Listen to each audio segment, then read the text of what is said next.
Hi, I'm Schadt, CEO of DoubleHorn. Today I'm joined by Donna Troy. Hi Donna, how are you? I'm good. Nice to be here. Donna, you have a very, very impressive background, currently on the board of numerous companies. So let's just start before we jump into the topic of board and advisors. Just tell us about your journey and how you ended up being active with so many boards. Okay. A little bit about my career. I started out as a computer science major in North Carolina State, so I'm from North Carolina originally, and went to work for IBM. So I spent my first 22 years, I guess, at IBM. Did a whole series of executive jobs, but spent my last couple of jobs running all of the AS400 business worldwide, in the Americas, and then ran all the strategic alliances for IBM. And through that, I really got to know the software business because IBM was a platform company and ISVs were important. And so with all that work, when we acquired Tivoli, I was the first IBM exec to go to the Tivoli experience. Really? I was interviewed more there than for any job I've ever taken, which was pretty interesting just because, Tivoli folks thought they had acquired IBM, so it was a whole different story. Yeah. But great experience moving from, a huge, large cap to Monster. 5,000 person, kind of operating like a startup. It was a lot of fun, and that was the beginning of a transition for me, into doing other things, because I knew if I could be successful, add value there was other things on the horizon that would be fun to do. So from there, went on to be the CEO of a smaller startup in the dot-com era. Was brought in to really kind of do a transformation there, and you know the story, dot-com bubble. Was this the bust. rise or the other side? No, this is on the way down. Okay. And a great company, PRM company, but at the same time, cash issues, and raised some extra capital, and I actually gave it back to our investors because the bubble burst, and then we had the 9/11 situation. Oh. And so no one was going to buy enterprise class software from a startup. There's too much risk. Perfect storm. So I actually learned a ton, had to close a business and close it gracefully, and then did a lot of soul searching and decided I was going to go back into the business, into more of the corporate world. And so I went to work for McAfee, ran all the small, medium business worldwide for them, and then was recruited to SAP. And went and built the channel and the worldwide SMB business for SAP, and moved to France, spent 3 years in Paris. And so your full-time was in Paris? Full-time in Paris. Wow. I was trilingual in food, which was really good because I was running around the world. It's a good thing to be trilingual. Running around the world, and we were headquartered in Germany, living in Paris, and so you have to learn how to order food. Yeah. But then did a lot of things there on the channel, transformational work, and then came back to the States and was recruited by Dell, and I ran the Americas business for Dell in their corporate accounts division, about $3 billion, and then went on to run their enterprise business, was about $8 billion. Wow. And then from there, took some time off and decided I would like to get back into the ERP space, and had the opportunity to work for a private equity held company. So if you think back what I just said, I'd gone through large cap, mid cap, venture, and so this I thought would be an interesting rounding out of getting some PE experience. Right. So I went to Epicor and ran the Americas, which was about a $500 million software business for them. And so when I exited there, I kind of took a step back and decided that I would just do some board work. In the interim, I had joined the board of Pivot3 because of my storage background and my Dell relationship, and joined that board. And so I assessed that and said, for chapter 2 of my career, I think I'm just going to do board work and build out my portfolio. So that's kind of my career so far in a nutshell. I'd say the big things that are thematic there are that very big on go-to-market, very big on go-to-market transformational kind of things, growth scale businesses, in the technology sector. So I want to dive into a lot more about your perspective of a board member, what the roles and responsibilities should be. But before we go there, just for our audience, what are the boards you're currently on? So I'm currently on. You mentioned Pivot. Pivot3. So I should kind of preface this by saying I'm on the board of only tech companies. And that was a purposeful decision for me to do. Okay. It took me a while to kind of hone in on that, but based on my technology background, what I like to do, I thought I could add a lot more value. So I joined the board of Pivot 3, which is in hyperconverged space. I'm on the board of First Derivatives, which is out of Ireland, which is it's in the capital markets and finance, but also in predictive analytics and machine learning. Yeah. Very cool stuff. So it keeps me on my toes. And then TIBCO, I've joined on the board of TIBCO, which is owned by Vista Equity, so it's private equity held. And TIBCO is in the integration business, and then on streaming analytics. And so again, back into the machine learning and a lot of things that are going on with regard to the cloud. And then most recently, I've just joined the board of Curvature, which is again private equity held, and it does third-party maintenance. So that are just a completely different sector in the tech space. And then I'm on the board of Aptian, which is an ERP company out of Atlanta, private equity held, which is in manufacturing distribution process in the small medium business segment. But they all serve your affinity to. They're all in tech. In your computer science background. Yes. So you're not getting too far from that. Yeah. No, and I have to say as many businesses as I've run and in being in the governance side, my computer science background has served me well all the time because you have that affinity to what you're actually trying to do. Absolutely. Right? What you're building or what you're trying to scale to. So we've set a broad stage, tech focused, but different companies, different needs, different sizes, different management styles, products, etc. What are the attributes that you believe are that have the highest value from a board member? That when you're assessing your opportunity, maybe you take it from that perspective. When you're assessing, how do you say, well, I'm a good fit? I'm a good fit. Yeah, I think there's really, it's coming at it from both sides, right? So most boards need to assess the business, where it's going, and what skills would be of value on that board. So I think well-run boards really look at that from what they're trying to do. From an actual director's point of view, I try to match it up with, does it require the skills I need, that I have rather, and can I add value to that particular company based on where they are and where they're trying to go? So I think about, for me, it's about disruptive technology. Is there disruptive technology? Is there something that can really be done? Is it going to be into the growth business versus into the shrinking, Right. business? What's the management team? Do I, feel good about that team, where they're going?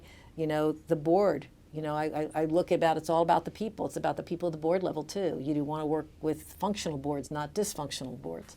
Right. And you're going to get into all those different experiences, obviously, when you have different boards. But there's some of the criteria, that I'm looking at, and then I look at my background from a tech standpoint, again, in scale, transformation, growth, especially in routes to market and multi-channel activity. Do they need that, and can I add value? And so typically it's a matching of those types of skills that kind of get you to where you're going to go, or that you're invited to join the board and that you're willing to go do that. Right. Knowing that, I totally agree that what's behind the door is going to be different based on the company. But again, let's, if we can, take a 101 version or a 102, just for the viewers that wonder what happens behind these closed doors at a board meeting. They're quarterly meetings, or maybe every month, and how organized is it from a structured, an agenda, the interactions? Can you just kind of go through the culture, a typical culture, if you will? Yeah, and I think it's different. It's very different if you're on a venture-backed or private equity-based board versus a public board. Okay. Basically because the requirements of what they want you to do are a little different. So in a public board stance, you are really looking at the governance of that company, right? You have public shareholders, you've got you've committee structures, audit, governance, nom-gov, which is about who's on the board, and also CEO succession. You're doing some of the same things in the private side, but a lot of times they're looking for your operational capability to be able to coach, mentor some of the executive team, help them strategically. Fix a scale issue, maybe. Yeah, give them some of that operational experience. You do both, but it's just to different scales. But typically there's quarterly meetings, four quarterly meetings, but most times in between you have calls depending on what committees you're on. For example, I'm on what we'd call in Europe, different than what we call in the United States. It's the comp committee in the United States, it's the Remuneration Committee Yeah. in Europe. And so I'm the chair of the Remuneration Committee. So we have to really look at, what's the annual operating plan? What is the growth numbers? How are we going to pay all the senior executives? What are those proposals that are out there? And those have to be able to be shared both with the team for alignment, but also with the shareholders. If it's public, If it's it's got to be public, transparent. it's right? going to be in Yeah. the shareholder documents. Right. So my responsibility as chair is to make sure all that happens. So we meet outside of the quarterly board meetings, and then we come to those board meetings, make those recommendations, and agree as a board, where we're going and approve those kinds of things moving forward. That's just one example of what you're doing. On the other side, you're always reviewing the numbers, the strategy, what are the key milestones, succession of talent. Yeah. And retention plans. Retention perhaps? plans, Yeah. if required, especially in the private equity side or venture. Yeah. But I guess what I'd also step back and say is, as a board member, all board members have a liability and a responsibility to make the best decisions for the company. And there's really two avenues that you think about. It's what they would call the duty of care and the duty of loyalty. Please explain. Yeah, the duty of loyalty is that we as board members need to make always the best decision for the business. And those are all the stakeholders, right? Employees, investors, shareholders, all the stakeholders involved. Duty of care really says that we have used all reasonable, work, assessment, and information to make the best decision for the best outcome for the company. So it's the combination of those two things that we as board members are responsible for. And that's a big responsibility. And so you don't go into that lightly. And I think if you're looking to do board work, you need to understand that it is a responsibility like an operating role, but just a different level of responsibility that you're responsible for. Right.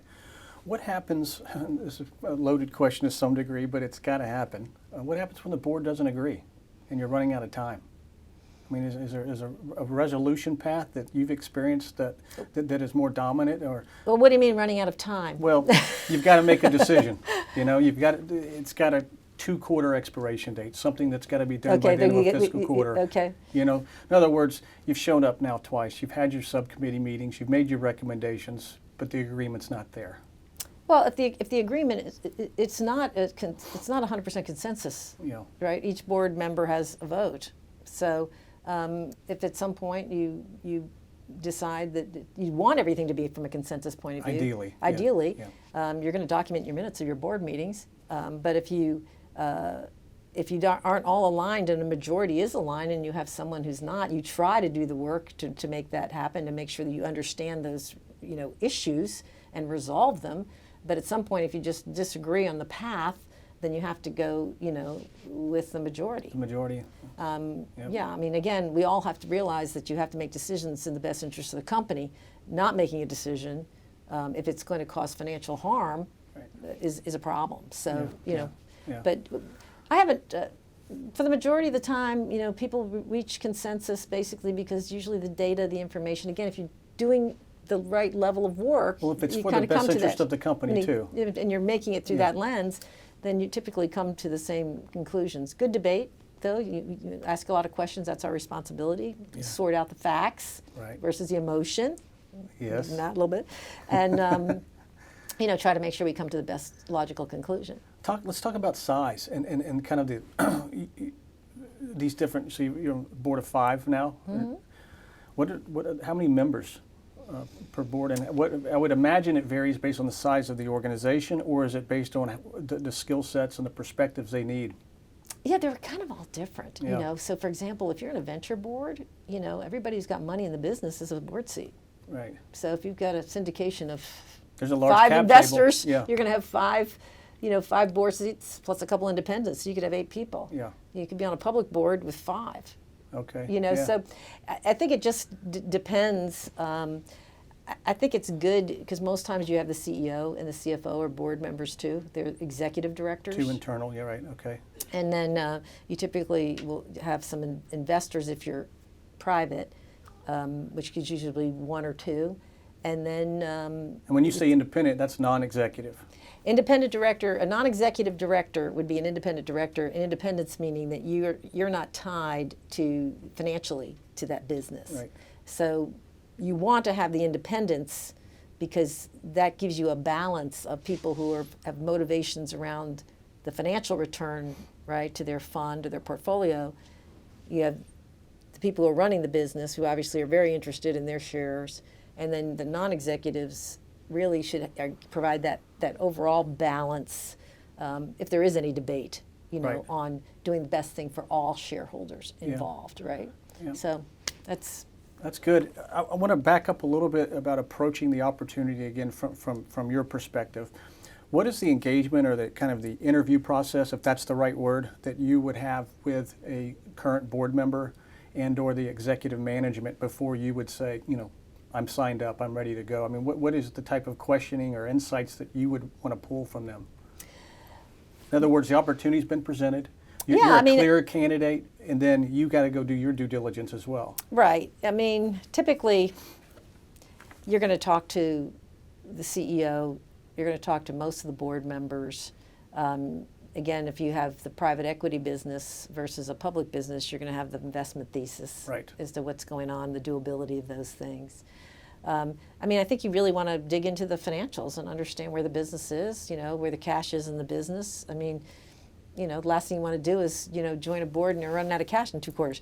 So, but, those are the questions you ask. I mean, for me, that's before I'd even go there. You start to understand the financials. Then the next piece is really about, okay, where's the business headed? What are the key issues that we're trying to resolve?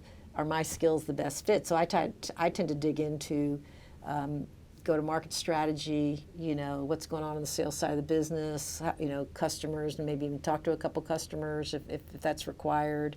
Talk to other people who are involved in the business. And so if I... So you really get a holistic view here as much as possible. Yeah, I try to talk to as many people, and especially if I'm in a software business, I like to talk to the tech guys. I like to understand, what do you guys think you're building? What are we doing? Yeah. And just get a feel for the culture of the company, the culture of the board, because it is about the people again. You want to be able to work effectively with them and feel like it's a good fit. There's a lot to that discussion, because if there's only 5 or 6 of you and you all don't get along, so you kind of have to do just the same thing you do when you're hiring execs to work for you, right? Who do you want to work with? But I think the bigger questions are always around, what's the strategy for the company? What are the big issues that you're facing, and what are the big skills that you're looking for from a board standpoint? Now, if I'm on the other side of that equation, you're going to ask about committee structure. What do you other things that you'd want to go do, but on the public side. Are there a consistent type of obstacles that you face as a board member when you're in the boardroom, to do your job? I know you've walked through kind of the process on how you get to a... No, I think you, the thing you have to really realize is that it's so much more than 4 board meetings. I mean, people would tell you on average it's 300 hours at least a year per board. Because you need to do your homework before you come to the meeting. So you're signed up for 1,500 hours this year? Yeah. So you have to, because you have to sit there and do, people are going to send you a board pack, right? You need to go spend the time and read it.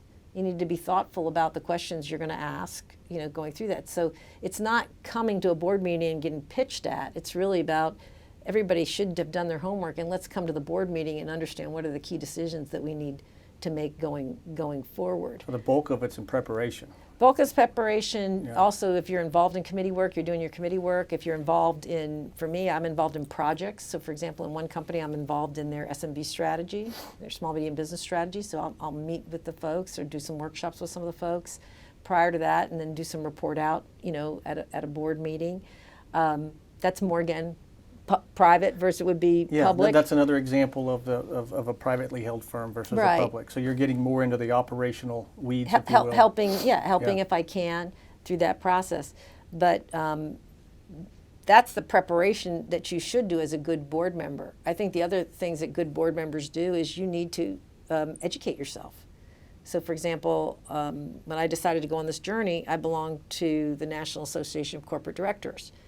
Because I'm the type of person who's, probably my tech background, I'm the type of person, look, if I'm going to do a job, I'm going to, get prepared to do the job, right? And so I took some courses, and I'm a governance fellow from National Association of Corporate Directors. That's a certification. How often is that a requirement to get a board? There's no requirement to it. It's That's you going above and beyond to be prepared. It's really trying to prepare yourself, get a lot of perspective about what board jobs really are, what are those responsibilities. NACD does a lot of great education, so it's just one way to learn about some of those things versus nonprofit boards, private boards or public boards. And so you have to do that. Then you have to also say, how am I going to stay up to date on tech? Yeah, well, it's so very challenging. So you sit there and again, so you're doing things to try to make sure that you're aware. I go to some of the customer conferences of my companies that I'm on the board of. Yep. Super great opportunity. You go because you're stealth. It's so fun. You just kind of go in and Very you're not part of the educational, operating people, and you just kind of get to talk to customers and understand what's happening, and you get to see the technology side of the business. So there's a lot of work. I don't want to paint the picture that it's just about go to 4 board meetings. It's really, there's a lot of work of kind of keeping yourself educated, but also learning about the business so that when you get to the board meeting, you're making, again, that duty of care. I'm making a good decision because I have a better perspective, right, on what needs to be done. Well, you answered one of my questions as we wrap up here. It was how do you stay abreast of the technologies, and I think that's phenomenal. You get to go in a stealth mode. It's fun. Yeah, soak it in. It's educational. It's educational. You can relax. The last question, as we wrap up, is how much more can you fit on your plate? None. I think I'm done. No, I think it's interesting. My goal had been. What if she said 7 or 8 more? No. I think my goal. I thought, I look at it realistically, and I say, 5.